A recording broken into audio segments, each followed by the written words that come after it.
दोस्तों एक बार फिर से स्वागत है हमारे न्यूज़ चैनल में। दोस्तों आप सभी बता दें कि खेसारी लाल यादव का डेली बोलबम सॉन्ग रिलीज हो रहा है। कल भी एक बोलबम सॉन्ग रिलीज हो रहा है बजाना रिकॉर्ड्स प्रेजेंट से। जी हाँ दोस्तों, बजाना रिकॉर्ड प्रेजेंट से भोला जी के गाना बाजता। जी हाँ दोस्तों, भोला जी के गाना बाजता बहुत ही सुपर हिट बोलबम सॉन्ग वीडियो सॉन्ग है, जिस गीत को गाए हैं खेसारी लाल यादव और साथ में है नेहा राज, और गीत के लिखे हैं कृष्णा बेदर्दी, संगीत को दिए हैं आर्या शर्मा और वीडियोग्राफर है पवन पाल, पोस्टर है अरुण देव और डिजिटल है विक्की यादव। जी हाँ दोस्तों, आप सभी बता दें कि कल सुबह ही सुबह बजाना म्यूजिक से गाना छूट रहा है, भोला जी के गाना बजा था। जी हाँ दोस्तों, भोला जी के गाना बजा था, जो कि वीडियो सॉन्ग रिलीज होगा 15 तारीख को सुबह सुबह 6:30 पर। तो जी हाँ दोस्तों, आप सब कितना उत्साह है इस गाने को लेकर, इस वीडियो को लेकर, इस बोलबम सॉन्ग को लेकर, अपना राय कमेंट्स बॉक्स में जरूर दें।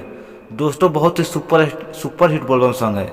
तो दोस्तों आप लोग खेसारी लाल यादव का फैंस है तो अपना राय कमेंट बॉक्स में जरूर दें। और दोस्तों कल ही सुबह वीडियो को देखे, गाने को देखिए।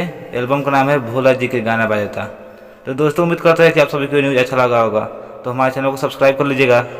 ऐसा ही न्यूज़ लेकर आता रहता हूँ। Thank you.